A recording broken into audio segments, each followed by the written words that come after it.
je dis à mon enfant de ne pas courir, de ne pas jeter, de ne pas pousser, et il fait l'inverse de ce que je lui dis, est-ce que cela ne viendrait pas de la manière dont vous formulez vos consignes?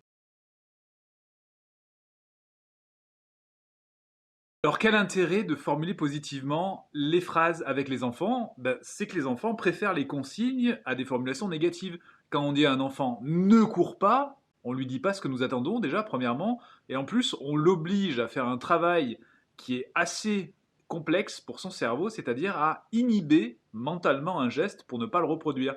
Et comme le cerveau de l'enfant n'est pas capable de ça, il va transformer cette phrase en quelque chose d'affirmatif. Par exemple, il va retenir courir au lieu de ne pas courir. Donc on va plutôt lui dire marche lentement ou marche à mes côtés.